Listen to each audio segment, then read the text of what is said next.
Olá, hoje eu quero falar com vocês sobre identidade, cultura, representação e racismo, destacando a centralidade do racismo antinegro e também da branquitude. Como em qualquer aula, qualquer recorte, a gente vai deixar de fora alguns elementos e a ideia é que o que eu ofereço aqui são elementos materiais, né, para pesquisa, para o estudo, e que não para por aqui, né? A ideia é que a gente siga pesquisando e investigando esse tema. E aí eu queria começar pensando sobre o papel das imagens, qual o poder das imagens sobre nós, o que que as imagens provocam em nós, na nossa subjetividade, justamente hoje, num mundo em que a gente está mergulhado numa multidão de imagens. E tem uma imagem da filosofia, que é justamente o mito da caverna de Platão, em que, na cena que é descrita, homens estão acorrentados numa caverna e veem a projeção, as sombras de imagens do que ocorre no mundo real. Então, as imagens são apenas a aparência, apenas a sombra de uma realidade, de uma essência.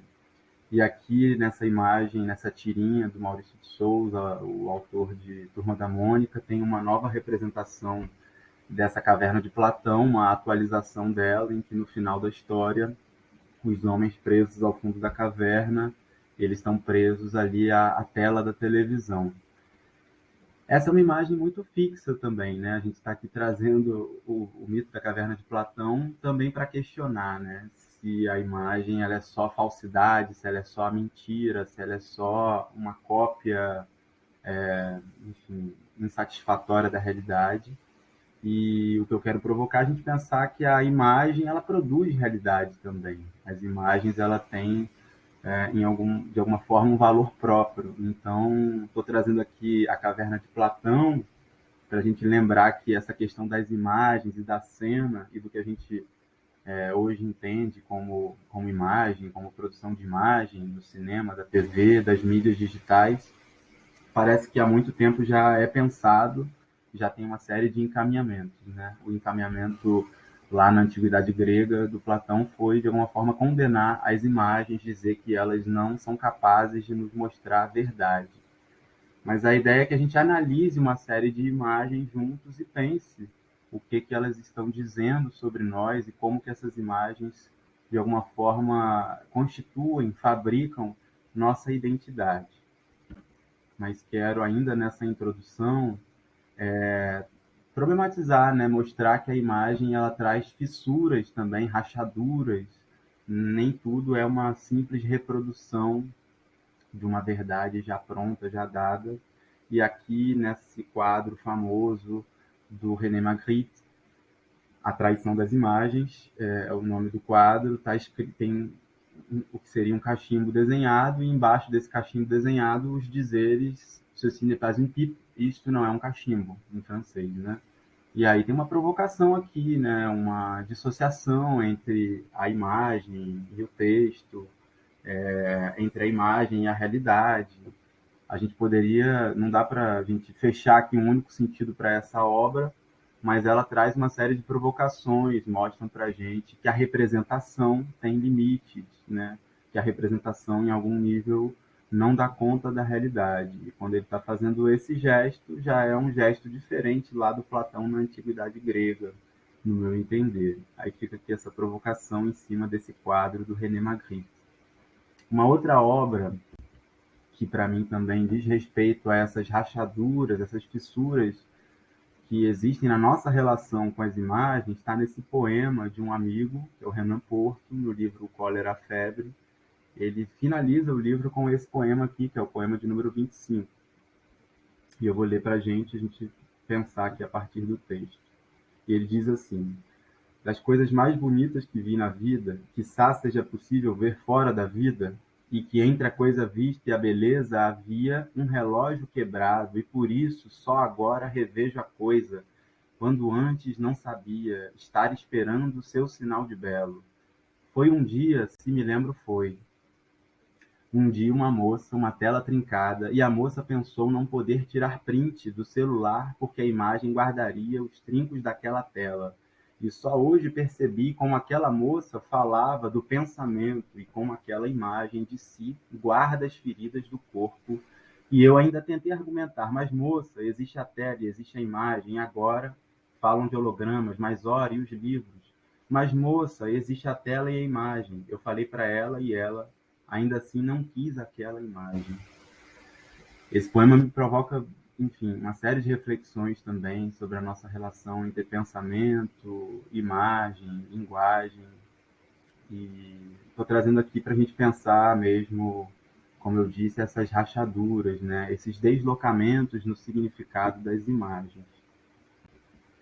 Também queria pensar como que uma certa tradição ainda exerce um grande poder sobre nós e queria trazer alguns elementos aqui, uma crítica a essa tradição que está ligada à escola de Frankfurt.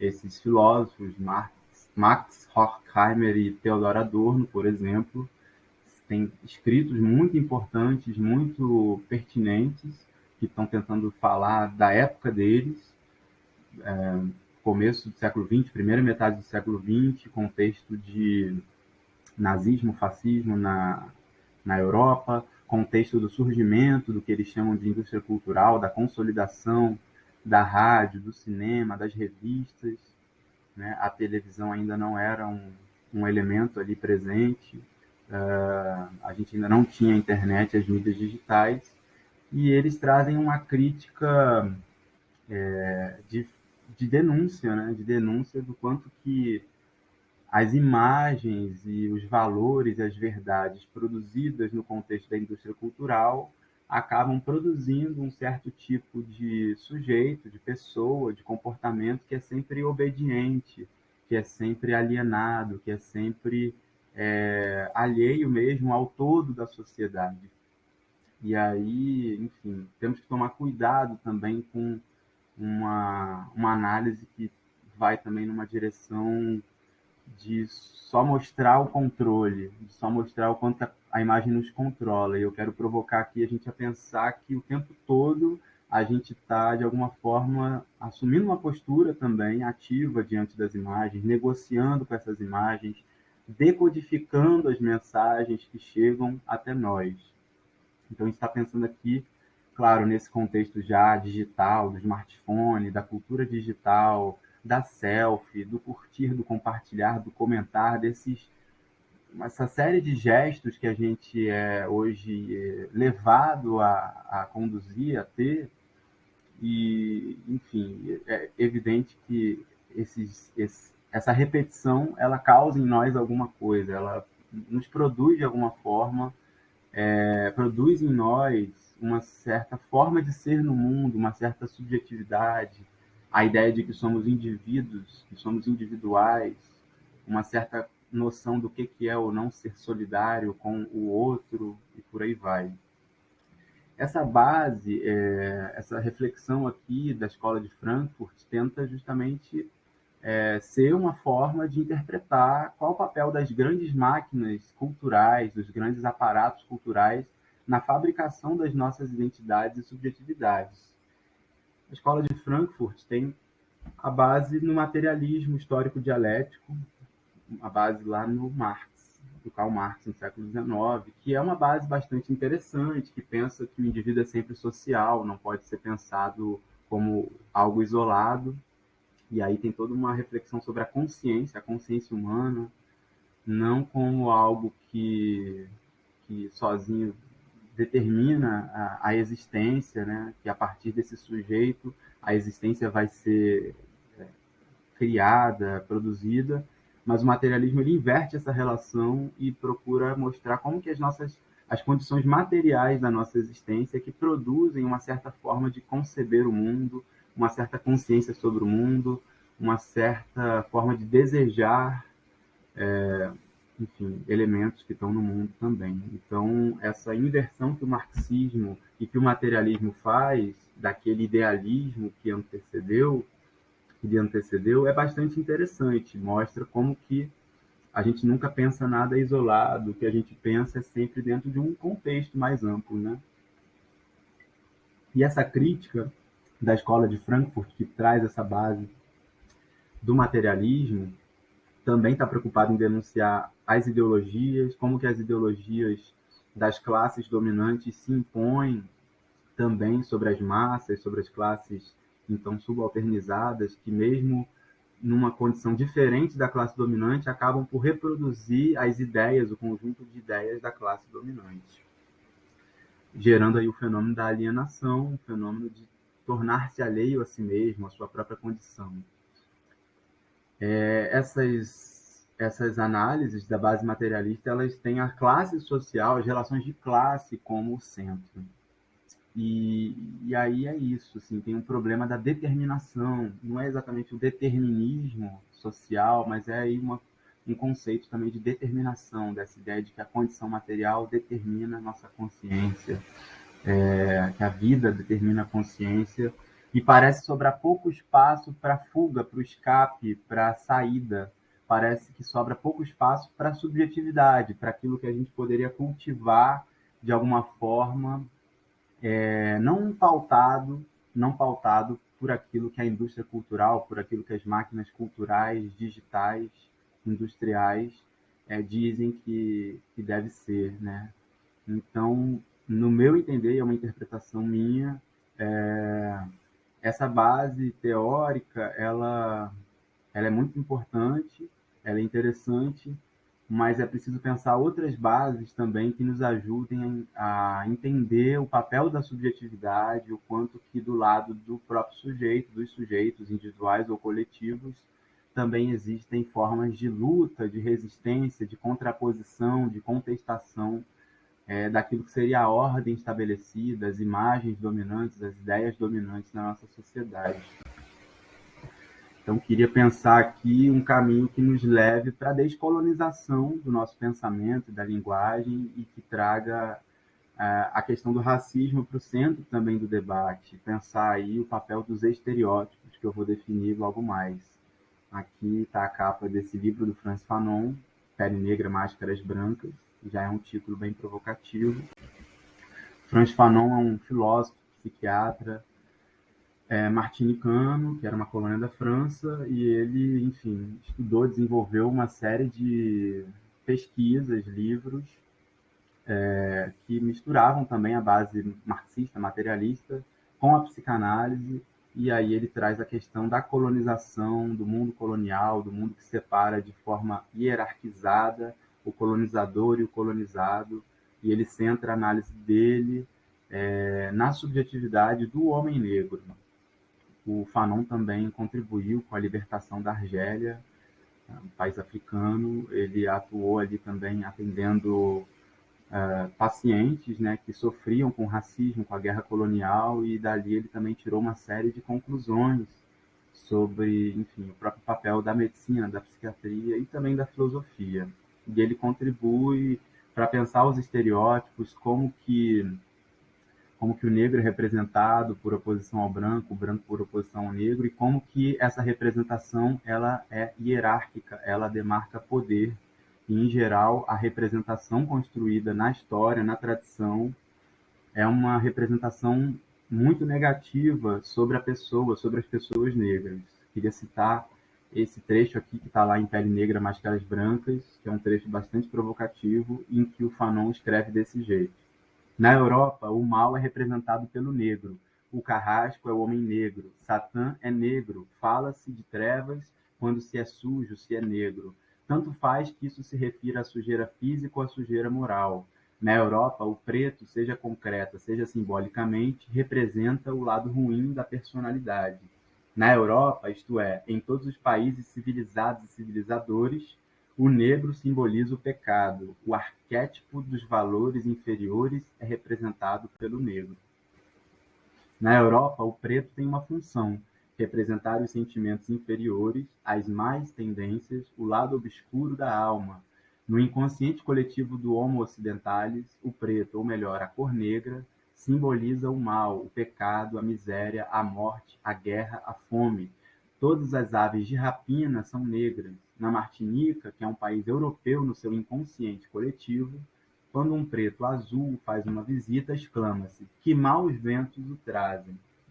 Uma fala pesada, né, poderosa aqui do Fanon, Fanon tem uma contribuição enorme, né? Ele justamente mostra que o processo de inferiorização e de auto-ódio que pessoas negras podem vivenciar não é um processo que começa e acaba no próprio indivíduo, não é culpa do próprio indivíduo, é um processo que vem de fora, que é internalizado, que é interiorizado por toda uma estrutura social, histórica e atual, né, de séculos, que está ligada à colonização.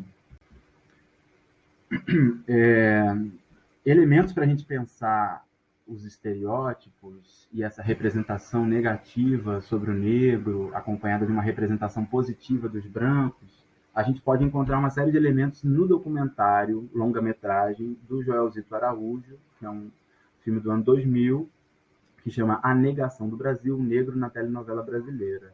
Aqui tem uma cena da Cabana do Pai Tomás, uma novela exibida na TV Globo, na década de 60 e 70, em que o ator Sérgio Cardoso é um ator branco e ele está aqui com blackface, ele está com a cara pintada e também com algodões dentro da boca e no nariz para simular uma fala estereotipada, uma forma de falar negra, que é aqui, no caso, representada de forma estereotipada.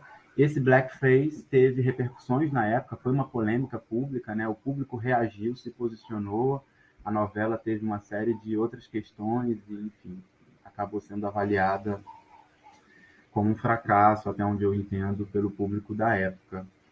Esse filme, A Negação do Brasil, analisa uma série de novelas, traz assim, é um documento histórico para a gente entender um pouco mais sobre nossa identidade. No Brasil, tem um ditado popular, eu não sei agora dizer quem é o autor dessa frase, mas diz que o jornalismo é ficção e a novela é realidade, né? Então a novela, a telenovela brasileira, exportada para o mundo todo, inclusive, tem uma força muito grande na hora de representar o que é a vida moderna, o que é a vida urbana, o que é a vida do cidadão brasileiro, e quando faz isso, faz distribuindo poder, distribuindo prestígio, distribuindo diferentes papéis de protagonismo e de coadjuvantes, né? Enfim, vai distribuindo ali entre atores negros e brancos, e esse filme é muito interessante porque entrevista atores e diretores e roteiristas, enfim, mostra ali como que era para aquelas pessoas, aqueles atores, desempenharem papéis em que eles podiam estar ali representando uma imagem negativa do próprio grupo racial e como é que também os diretores e roteiristas brancos viam aquilo, não viam como problema, não se auto-questionavam também, não questionavam a vida em sociedade nesses termos, né? Chamando atenção, por exemplo, para o racismo que a própria mídia poderia reproduzir.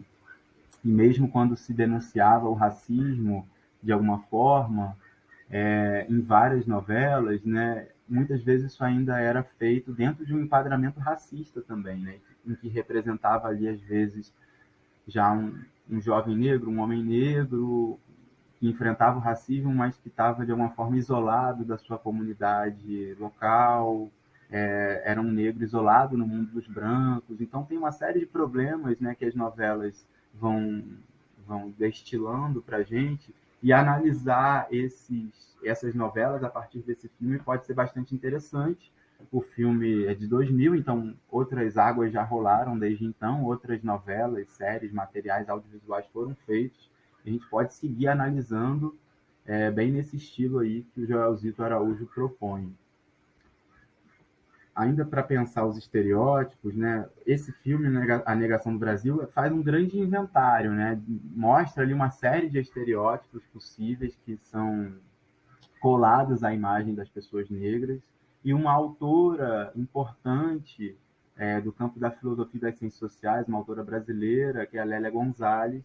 Ela tem aqui uma contribuição muito interessante, por exemplo, no texto Racismo e Sexismo na Cultura Brasileira, em que ela fala dos estereótipos em torno das mulheres negras, da figura da mulata, da figura da doméstica, da figura da mucama, da figura da mãe preta, né? São estereótipos que também cabem uma análise cuidadosa, e a gente, se olhar para as novelas, vai ver essas representações também estereotipadas ali presentes, né? Olhando para as novelas também vamos encontrar outros estereótipos, né? Da pessoa negra subserviente, da figura ali que atua como um capanga, do negro que é o bandido, e por aí vai. Uma série de estereótipos que a gente também vê sendo reproduzidos nos telejornais, né? Enfim, fica aqui também essa sugestão de conhecer mais o pensamento da Lélia Gonzalez. Outra referência importante para mim nessa reflexão, que me ajuda a conceituar o racismo e o estereótipo e o processo de identificação, né, é o Stuart Hall, que é um teórico da literatura, um crítico cultural muito importante, fundador dos estudos culturais, jamaicano e britânico, e ele fala justamente que a identidade ela não está dada, ela é um processo de identificação e de desidentificação, um processo contestado, um processo em disputa, um processo que envolve lutas. Então, ele chama a atenção da gente justamente para o que acontece quando uma certa mensagem é emitida ali pela televisão ou pelas redes sociais, enfim, pelos espaços de comunicação, né, de mídias. A gente não recebe essas informações passivamente. A gente, enquanto espectador, consumidor, mas também produtor do conteúdo, a gente está ali de alguma forma reivindicando uma certa posição, a gente está negociando, a gente está reinterpretando, a gente está decodificando as mensagens que chegam para nós, os valores, né, que chegam para nós. E somos capazes, cada vez mais, de reconhecer o processo da estereotipagem, o que o estereótipo faz e o quanto que ele é um processo negativo e que produz uma imagem falsa e negativa das pessoas, que em geral pega uma característica da pessoa, uma característica projetada sobre essa pessoa e aí aumenta o tamanho dessa característica, fixa essa característica àqueles sujeitos, naturaliza, diz que aquilo ali é da própria natureza da pessoa, da própria raça da pessoa, da própria condição corporal da pessoa, do próprio gênero, da própria sexualidade também. E aí naturaliza, reduz a pessoa, reduz a subjetividade dela àquela característica, generaliza, então, toda uma população que é cheia de complexidades e variedades e generaliza isso num único, enfim, algumas únicas e poucas características e acaba produzindo então uma caricatura, né? O Stuart Hall tem uma contribuição muito, muito interessante. Esse livro da diáspora, por exemplo, que reúne textos dele e vários outros trabalhos dele em que ele analisa imagens, como o livro Cultura e Representação, um livro bem interessante também para pensar o papel das imagens e da contestação dos estereótipos. Joel Rufino, um historiador, comenta nesse livro aqui, comemorativo, sobre o negro no teatro brasileiro, diz assim, Joel Rufino: nas telenovelas, melhor do que no teatro, é que bem se vê a liquidação do mito da democracia racial. Há 30 anos, o negro era apenas coadjuvante, como no teatro dos séculos XVIII, XIX e começo do XX. Um objeto animado, quase mudo, sem história, sem desejos, sem família, sem eu, numa palavra. Hoje o espectador vai se acostumando com protagonistas negros, galãs ou vilões, com subjetividade no cinema, no teatro e na televisão. A mudança foi conquista de atores negros organizados que influenciaram criadores, produtores, patrocinadores e diretores de telenovela, criticando uma televisão branca num país de maioria não branca.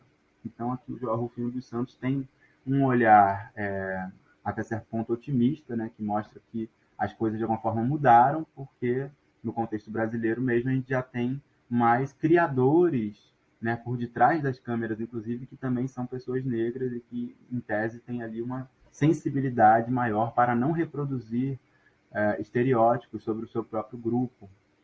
E aí ele denuncia isso, né, o quanto que a televisão ainda é branca num país de maioria não branca, e o quanto que aquele tal mito da democracia racial, do Brasil como um país da igualdade racial, o paraíso racial, em que não haveria desigualdades entre as pessoas em termos de acesso a recursos, né, desigualdades geridas pela raça, né, ele também está questionando isso, mostrando que a televisão, o teatro, enfim, as artes são também um espaço histórico e ainda atual de muita desigualdade em termos de raça. O apagamento racial está ligado ao embranquecimento.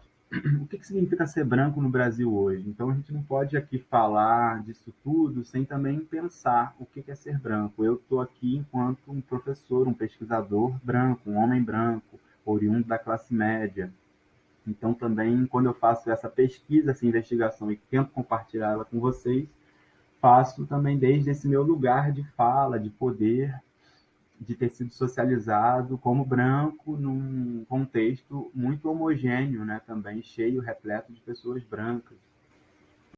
Aqui pensar, por exemplo, novelas que já foram exibidas, são reexibidas, enfim, que tem um protagonismo branco muito grande, quase nenhuma participação de negros, e quando essa participação ocorre, é uma representação também muito limitada, muito restrita, da subjetividade negra, pouca reação, pouco poder de reação, pouco poder é colocado, né, é associado, é atribuído às pessoas negras, por exemplo, nessa novela Verdades Secretas. E aqui eu também queria brincar um pouco com essa ideia de que a branquitude parece que se constrói em cima dessas verdades secretas, dessas verdades que ela não quer mostrar, que ela não quer reconhecer. Verdades que são, então, apagadas, fruto de uma operação mesmo de poder. Se mascara a verdade para se manter poder, para se manter benefícios em relação ao que esse poder traz. Nilma Lino Gomes provoca, então, a gente nesse sentido. Afinal, quando discutimos sobre identidade negra, será que refletimos e questionamos a identidade racial do branco? Qual foi o legado da escravidão? Qual é a herança simbólica que os brancos carregam da escravidão? Como os seus antepassados são vistos? Qual é a dimensão étnico-racial dessa ancestralidade? Além dos benefícios sociais, econômicos, educacionais e políticos vividos pela população branca no Brasil em detrimento dos negros, os quais são comprovados pelas pesquisas sobre desigualdades sociais em nosso país, será que refletimos sobre os benefícios simbólicos de ser branco no Brasil? O Abdias do Nascimento também é uma figura importante, um intelectual, ator, artista, fundou o Teatro Experimental do Negro, escreveu ainda na década de 70 um livro importante chamado Genocídio do Negro Brasileiro, Processo de um Racismo Mascarado, em que ele denuncia esse embranquecimento cultural da população. E aí ele escreve assim: a história não oficial do Brasil registra o longo e antigo genocídio que se vem perpetrando contra o afro-brasileiro, monstruosa máquina ironicamente designada democracia racial, que só concede aos negros um único privilégio, aquele de se tornarem brancos por dentro e por fora. A palavra, senha desse imperialismo da brancura e do capitalismo que lhe é inerente, responde a apelidos bastardos como assimilação, aculturação, miscigenação. Mas sabemos que embaixo da superfície teórica permanece intocada a crença na inferioridade do africano e seus descendentes. Então, para encerrar aqui, queria pensar dois exemplos de contestação dos estereótipos a partir do próprio fazer mídia, do próprio trabalhar com o audiovisual. Vou dar exemplo aqui, então, de dois curta-metragens. Esse Alma no Olho, do Zósimo Bulbul, que é um dos primeiros cineastas negros brasileiros, uma figura importante, que a partir dele, enfim, todo um movimento também de cinema negro vai se consolidando. E nesse curta não tem falas, não tem diálogos, é só o próprio Zósimo como ator em cena, e ali, enfim, uma série de estereótipos também vão sendo contestados, tentando representar de alguma forma a história da escravização e da colonização, e também já com o advento ali da vida urbana, capitalista, pós-escravidão, pós-abolição, ainda uma série de correntes, de alguma forma, que prendem a subjetividade negra. E aí a trilha sonora maravilhosa do John Coltrane, jazzista estadunidense, muito importante também. A Yasmin Tainá, que é uma cineasta oriunda da Baixada Fluminense, ela toma o filme Alma no Olho como uma referência também para ela. E ela diz assim: no filme Alma no Olho, Zósimo, que é o ator, diretor, produtor e montador, foi pioneiro a mostrar em 11 minutos as vicissitudes da identidade de um negro em ascensão social, inventando nesse transe de cinema uma linguagem, uma possibilidade estética para o que ele vai defender depois na ideia de um movimento de cinema negro no Brasil. Para mim, Alma no Olho é uma bússola para o nosso fazer cinematográfico que deve ser olhado e revisitado diversas vezes, principalmente pelos futuros e presentes cineastas negros. E a Yasmine Tainá, então, no ano de 2015, lançou um filme que foi super premiado também, assim como o filme do Zósimo. Ela lançou esse filme não a partir do olhar do homem negro, mas a partir da experiência de mulheres negras. E aí o filme tem, enfim, também como é que fala, uma abordagem bastante artística, conceitual também com as imagens. E eu queria destacar uma cena, é um spoiler aqui, né? Essa cena, para encerrar aqui nossa conversa, essa cena em que a pessoa que está em cena, ela está toda pintada de branco e ela vai se desembranquecendo na cena. E o artifício, a técnica ali que é usada, é que a imagem ela é rebobinada, ela é rodada de trás para frente. Então, primeiro a pessoa é pintada toda de branco e aí a cena vai mostrando, né, o ato dela se pintar, só que ao contrário. Então, ela vai se despintando de branco, vai se desembranquecendo.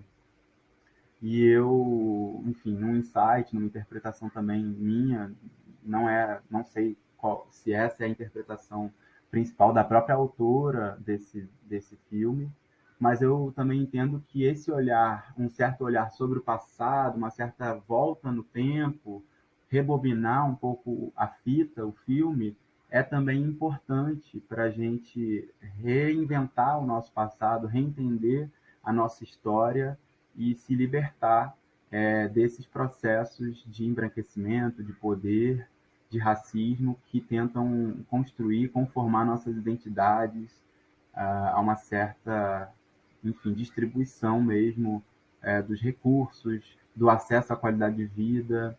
Então, entender aqui que esse olhar todo sobre as mídias, sobre as imagens, sobre o poder das imagens, que foi a pergunta que eu fiz no começo do vídeo, qual o poder das imagens sobre nós, eu entendo que é um poder grande, que faz com que a gente se conforme em vários sentidos, que a gente seja obediente em vários sentidos, que a gente naturalize desigualdades, naturalize a invisibilização, a inferiorização, que a gente fixe um certo outro, né, diante de nós, fixe a nós mesmos como eu e ao outro como um outro.